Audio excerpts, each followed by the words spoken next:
നമസ്കാരം. ഇന്ന് market close ആയ ശേഷം പലർക്കും ഒരു ഡൗട്ട് തോന്നിയിട്ടുണ്ടാവും. മാർക്കറ്റ് ബുള്ളിഷാണോ അതോ കറക്ഷൻ വരാൻ പോകുന്നുണ്ടോ? നാളത്തെ ദിവസം ഓപ്ഷൻ ബയേഴ്സിന് ട്രാപ്പ് ഉണ്ടാകാൻ സാധ്യതയുണ്ടോ? ഇതിൻ്റെ എല്ലാം ഉത്തരം ഒന്നുകിൽ ഒരു അഭിപ്രായമായിട്ട് പറയാം, അതല്ലെങ്കിൽ NSE ഡാറ്റയിൽ നിന്ന് നമുക്ക് കളക്ട് ചെയ്യാം. ഇന്ന് മാർക്കറ്റിൽ സംഭവിച്ചത് എന്താണ്? വീഡിയോ അവസാനം വരെ കാണൂ. NSE നോക്കിയാൽ ഇന്ന് ബിഗ് ആയിട്ടുള്ള ക്രാഷ് ഇല്ല, ബിഗ് ആയിട്ടുള്ള റാലിയുമില്ല. അപ്പോൾ അതെന്താ പറയുന്നത് നമ്മളോട്? വലിയൊരു ഗ്യാപ്പപ്പ് തന്നു, പിന്നീട് വലിയ ചലനങ്ങളൊന്നും തരാതെ താഴേക്ക് വന്നു, പിന്നീട് അവിടെ തന്നെ കൺസോളിഡേറ്റ് ചെയ്യുന്ന ഒരു കാഴ്ചയാണ് നമ്മൾ കണ്ടത്. വിച്ച് മീൻസ് മാർക്കറ്റ് ഇപ്പോൾ ഒരു ഡിസിഷൻ മൂഡിലാണ് എന്നുള്ളതാണ്. ബയേഴ്സ് മാർക്കറ്റിൽ നിന്ന് പോയിട്ടുമില്ല, സെല്ലേഴ്സ് അഗ്രസീവായിട്ട് മാർക്കറ്റിലേക്ക് വന്നിട്ടുമില്ല. ചുരുക്കി പറഞ്ഞാൽ ഒരു ടിപ്പിക്കൽ റേഞ്ച് ബിൽഡിംഗ് ബിഹേവിയറാണ് ഇന്ന് മാർക്കറ്റിൽ നടന്നത്. കൃത്യമായൊരു ഡയറക്ഷൻ മാർക്കറ്റിന് ലഭിച്ചിട്ടില്ല എന്ന് വേണം ഇന്നത്തെ നിഫ്റ്റി പെർഫോമൻസിൽ നിന്ന് മനസ്സിലാക്കാനായിട്ട്. ഇനി അഡ്വാൻസ് റിക്ലൈൻ റേഷ്യോ നമ്മൾ നോക്കുകയാണെങ്കിൽ നമുക്കറിയാം, തീർച്ചയായും ഇന്ന് അഡ്വാൻസ് ആണ് കൂടുതലായിട്ടുള്ളത്, ഡിക്ലൈൻ കമ്പാരിറ്റീവ്ലി കുറവാണ്. പക്ഷേ ഇതൊക്കെയാണെങ്കിലും സ്റ്റോക്കുകൾ മൂവ് ചെയ്യുന്നു, പക്ഷേ ഇൻഡെക്സ് മുകളിലേക്ക് പോകുന്നില്ല. അതായിരുന്നു ഇന്നത്തെ കാഴ്ച. സ്റ്റോക്കുകളിൽ പല സ്റ്റോക്കുകളിലും നല്ല തോതിൽ അപ്സൈഡ് കണ്ടു, എന്നാൽ അതേസമയം ഇൻഡെക്സിൽ ട്രേഡ് തുടങ്ങിയതിന് ശേഷം ഒരു മൂവ് കണ്ടില്ല. ദാറ്റ് മീൻസ് ഗ്യാപ്പപ്പിനെ കുറിച്ചല്ല ഞാൻ സംസാരിക്കുന്നത്, അതിനുശേഷമുള്ള 9:15 ശേഷമുള്ള കാര്യത്തെക്കുറിച്ചാണ്. അവിടെ നിന്ന് മാർക്കറ്റ് താഴേക്ക് വരുന്നതും പിന്നീട് കൺസോളിഡേറ്റ് ചെയ്യുന്നതുമാണ് കണ്ടത്. അപ്പോൾ ആകെത്തുക എന്താണ്? ചില സ്റ്റോക്കുകളിൽ കൃത്യമായിട്ട് അക്യുമുലേഷൻ നടന്നിട്ടുണ്ട്. ചുരുക്കി പറഞ്ഞാൽ ഇൻസ്റ്റിറ്റ്യൂഷൻസ് സെലക്റ്റീവ് ബൈയിങ് മോഡിലാണ്, അതല്ലാതെ മൊത്തമായി ഇൻഡെക്സിന് മുകളിലേക്ക് കൊണ്ടുപോകാവുന്ന, റാലി ചെയ്യിപ്പിക്കാവുന്ന ഒരു അവസ്ഥയിലേക്ക് എത്തിയിട്ടില്ല എന്നാണ് ഇന്നത്തെ ഡാറ്റകൾ സൂചിപ്പിക്കുന്നത്.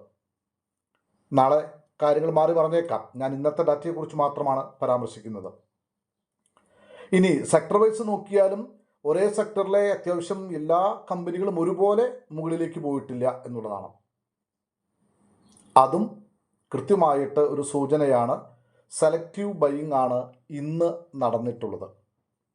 അപ്പോൾ ഇതൊരിക്കലും ഒരു ട്രെൻഡിങ് മാർക്കറ്റായിട്ട് കണക്ക് കൂട്ടാനായിട്ടാവില്ല. ചുരുക്കി പറഞ്ഞാൽ ഇന്ന് ഗ്യാപ്പപ്പിലൊക്കെ വന്നുവെങ്കിൽ പോലും, പോസിറ്റീവിൽ അവസാനിച്ചുവെങ്കിൽ പോലും അത്ര പോസിറ്റീവായിട്ടുള്ള, അത്ര ബുള്ളിഷായിട്ടുള്ള ഒരു ദിവസമേ അല്ല എന്നുള്ളതാണ് എൻ്റെ വിലയിരുത്തൽ. ഇതൊരു ഡിസ്ട്രിബ്യൂഷൻ ആൻഡ് അക്യുമുലേഷൻ മോഡായിട്ടാണ് എനിക്ക് ഫീൽ ചെയ്യുന്നത്. ഇനി ടോപ്പ് ഗെയിനേഴ്സ് ലിസ്റ്റ് നോക്കിയാൽ SBI, Shriram Finance, Grasim, Titan, doctor Reddy ഒക്കെ മികച്ച റിസൾട്ടുകൾ അല്ലെങ്കിൽ മികച്ച ഔട്ട്പുട്ടുകൾ തന്നതാണെന്ന്. ഇതിൻ്റെയൊക്കെ പ്രൈസ് മുകളിലേക്ക് പോയി. അതേസമയം Max Health, NTPC, ITC, ONGC, ICICI bank ഇവയൊക്കെ താഴേക്കും പോന്നു. ഇതൊക്കെ ഏറ്റവും ഫേമസ് ആയിട്ടുള്ള ഏറ്റവും മികച്ച ഗെയിനേഴ്സും ലൂസേഴ്സുമാണ്. പക്ഷെ ഒരു കാര്യം ഉറപ്പാണ്, ഗെയിനേഴ്സിൽ അതിശക്തമായ ഒരു തള്ളിക്കയറ്റമോ ലൂസേഴ്സിൽ അതിശക്തമായ പാനിക്കായിട്ടുള്ള ഒരു സെല്ലിങ്ങോ കണ്ടില്ല എന്നർത്ഥം. രണ്ട് സൈഡിലും കൺട്രോൾഡ് ആയിട്ടുള്ള ഒരു നീക്കമാണ് നടന്നത്. വീണ്ടും അത് ഓർമ്മിപ്പിക്കുന്നു, ഇപ്പോഴത്തെ അവസ്ഥ എന്ന് പറയുന്നത് ഒരു റാലിയല്ല, നല്ല ഓഹരികളെ കണ്ടെത്തി അതിൽ ഇൻവെസ്റ്റ് ചെയ്യുന്ന ആക്ടിവിറ്റിയാണ് ഇപ്പോൾ നടന്നുകൊണ്ടിരിക്കുന്നത്. ഇനിയിപ്പോൾ ഓപ്ഷൻ ചെയിൻ നോക്കിയാൽ, ഓപ്ഷൻ ബയേഴ്സിനെ സംബന്ധിച്ചിടത്തോളം സെല്ലേഴ്സിനെ സംബന്ധിച്ചിടത്തോളം വളരെ പ്രധാനപ്പെട്ടതാണല്ലോ. കോൾ സൈഡിലേക്ക് നോക്കിയാൽ അപ്പർ സ്ട്രൈക്കുകളിലൊക്കെ, ഇപ്പോൾ നിലവിലുള്ള സ്പോട്ടിൻ്റെ മുകളിലുള്ള സ്ട്രൈക്കുകളിലൊക്കെ തന്നെ ഹെവി ആക്ടിവിറ്റി നമുക്ക് കാണാനായിട്ട് സാധിക്കും. എന്ന് വെച്ചാൽ വളരെ കൃത്യമായിട്ട് അവർ പറയുന്നു, റെസിസ്റ്റൻസ് സോൺ എന്ന് പറയുന്നത് കൃത്യമായിട്ട് ഞങ്ങൾ ഡിഫെൻഡ് ചെയ്യാനായിട്ട് തയ്യാറായി നിൽക്കുകയാണ്. ഇവിടെ നിന്ന് എളുപ്പത്തിൽ നിങ്ങൾക്ക് മുകളിലേക്ക് പോകാൻ പറ്റില്ല, അനുവദിക്കില്ല എന്ന് കൃത്യമായിട്ട് കോൾ സൈഡിൽ ഉള്ള ടീം നമ്മളോട് പറയുന്നുണ്ട്. മാർക്കറ്റിന് മുകളിലേക്ക് ഒരു പരിധിക്കപ്പുറം കയറ്റാൻ അവർ സമ്മതിക്കില്ല. പുട്ട് സൈഡിലാകട്ടെ ഇതേപോലെ തന്നെ സപ്പോർട്ട് സോണും കൃത്യമായിട്ട് പ്രൊട്ടക്റ്റ് ചെയ്യപ്പെട്ടിട്ടുണ്ട്. അവരും പറയുന്നു, ഫോൾ വന്നാൽ, മാർക്കറ്റ് വീണാൽ ഇവിടെ നിന്ന് ഈ ഒരു ഏരിയയിൽ നിന്ന് താഴേക്ക് പോകാൻ ഞങ്ങൾ അനുവദിക്കില്ല. എന്ന് വെച്ചാൽ ബയേഴ്സും സെല്ലേഴ്സും അഥവാ പുട്ട് റൈറ്റേഴ്സും കോൾ റൈറ്റേഴ്സും വളരെ കൃത്യമായിട്ട് ശക്തമായിട്ട് നിലപാടുകൾ എടുക്കുകയും അവിടെ തന്നെ ഉറച്ചു നിൽക്കുകയും ചെയ്യുന്ന കാഴ്ചയാണ് ഇന്ന് ഓപ്ഷൻ ചെയിനിൽ നിന്ന് നമുക്ക് കാണാനായിട്ട് സാധിച്ചത്. ഇനി NSE ഓപ്ഷൻ ചെയിനിൽ ഓപ്പൺ ഇൻട്രസ്റ്റുമായി ബന്ധപ്പെട്ട് മാർക്കറ്റ് പ്രെഡിക്റ്റ് ചെയ്യുക എന്നുള്ളത് വളരെ ബുദ്ധിമുട്ടുള്ള ഒരു അവസ്ഥയിലാണ് നിൽക്കുന്നത്. സപ്പോർട്ട് ബ്രേക്ക് ചെയ്താൽ അവിടെ മൊമെൻറ്റം മാറും, റെസിസ്റ്റൻസ് ബ്രേക്ക് ചെയ്താൽ ഷോർട്ട് കവറിംഗ് റാലി ആരംഭിക്കും. ഇതാണ് അവസ്ഥ. ഈ സപ്പോർട്ട് ബ്രേക്ക് ചെയ്യാനും അല്ലെങ്കിൽ റെസിസ്റ്റൻസ് ബ്രേക്ക് ചെയ്യാനുമുള്ള കാത്തിരിപ്പാണ് നാളെ സംഭവിക്കേണ്ടത്. അത് നാളെ തന്നെ സംഭവിക്കണമെന്നില്ല, നാളെയോ മറ്റന്നാളൊക്കെ ആയിട്ട് സംഭവിച്ചേക്കാം. എന്തായാലും ഒന്നുകിൽ സപ്പോർട്ട് ബ്രേക്ക് ചെയ്യാനോ അല്ലെങ്കിൽ റെസിസ്റ്റൻസ് ബ്രേക്ക് ചെയ്യാനുള്ള കാത്തിരിപ്പിലാണ് സ്മാർട്ട് മണി കോൺസെപ്റ്റ് ടീമുകളൊക്കെ തന്നെ.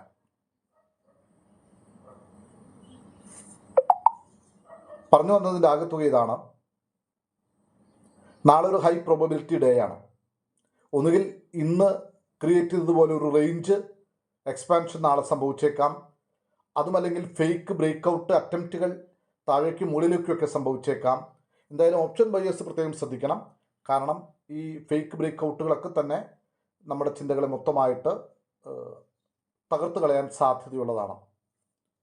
നാളെ ഡയറക്ഷൻ ഡിസൈഡ് ചെയ്ത് ട്രേഡ് എടുക്കുക എന്നുള്ളത് വളരെ ശ്രമകരമായ ഒരു ജോലിയായിരിക്കും. അതുകൊണ്ട് തന്നെ ലെവൽ ബ്രേക്ക് ചെയ്യുന്നു എന്ന് വളരെ കൃത്യമായിട്ട് ഉറപ്പിക്കുക. നമ്മൾ പ്രതീക്ഷിക്കുന്ന ലെവലുകൾ ഉണ്ടാകുമല്ലോ, ആ ലെവലുകളിൽ കൃത്യമായിട്ട് ബ്രേക്ക് നടക്കുന്നുണ്ട്, അത് മുകളിലേക്കോ താഴേക്കോ ആവട്ടെ, അതിൻ്റെ ഓപ്പൺ ഇൻട്രസ്റ്റിൻ്റെ സപ്പോർട്ടുണ്ട്, വോളിയത്തിൻ്റെ സപ്പോർട്ടുണ്ട് എന്നൊക്കെ ഒന്ന് ഉറപ്പ് വരുത്തുക എന്നുള്ളതാണ്. സ്റ്റോപ്പ് ലോസ് കൃത്യമായിട്ട് മെയിൻറ്റെയിൻ ചെയ്യുക, യാഥാർത്ഥ്യബോധത്തിലൂന്നിയ ടാർഗറ്റിലേക്ക് ഫോക്കസ് ചെയ്യുക. മാർക്കറ്റിലെ റിവാർഡ് കിട്ടുന്നത് പേഷ്യൻസിനാണ്, പ്രഡിക്ഷൻ അല്ല എന്നുള്ള വളരെ കോമൺ ആയിട്ടുള്ള വാചകം വീണ്ടും ആവർത്തിക്കുന്നു. സോ ഫ്രണ്ട്സ്, ഇന്നത്തെ NSE ഡാറ്റ കൃത്യമായിട്ട് പറയുന്നത് മാർക്കറ്റ് വീക്കല്ല, മാർക്കറ്റ് എക്സൈറ്റഡ് അല്ല, മാർക്കറ്റ് പ്രിപ്പയറിംഗ് ആണ്, എവിടേക്കോ പോകാനായിട്ടുള്ള തയ്യാറെടുപ്പിലാണ്. വീഡിയോ ഹെൽപ്ഫുള്ളായെങ്കിൽ ലൈക്ക് ചെയ്യാനും സബ്സ്ക്രൈബ് ചെയ്യാനും ഷെയർ ചെയ്യാനും മറക്കരുത്. നാളത്തെ ഞാൻ പ്രതീക്ഷിക്കുന്ന നിഫ്റ്റി ലെവലുകൾ ഇതോടൊപ്പം ചേർക്കുന്നുണ്ട്. ഈ ലെവലുകൾ സപ്പോർട്ടായോ റെസിസ്റ്റൻസായോ ആക്ട് ചെയ്യപ്പെട്ടേക്കാം. ഞാനൊരു സെബി രജിസ്റ്റേർഡ് റിസർച്ച് അനലിസ്റ്റ് അല്ലാത്തത് കൊണ്ട് തന്നെ ഓരോരുത്തരും ഈ ലെവലുകൾ പഠനാവശ്യത്തിന് വേണ്ടി മാത്രമായിട്ട് ഉപയോഗിക്കുക. ആരെങ്കിലും ഈ ലെവലുകളിൽ ട്രേഡ് എടുക്കുന്നുണ്ടെങ്കിൽ അത് ഓരോരുത്തരുടെയും ഉത്തരവാദിത്തമാണ് എന്ന് സ്നേഹത്തോടെ ഓർമ്മിപ്പിക്കുന്നു. നൽകിക്കൊണ്ടിരിക്കുന്ന എല്ലാ സപ്പോർട്ടിനും നന്ദി. തുടർന്നും നിങ്ങളുടെ സഹകരണം പ്രതീക്ഷിക്കുന്നു. Thank you all. നാളെ പ്രോഫിറ്റബിളായ ഒരു ട്രേഡിംഗ് ആശംസിക്കുന്നു. Thank you all. Thank you very much.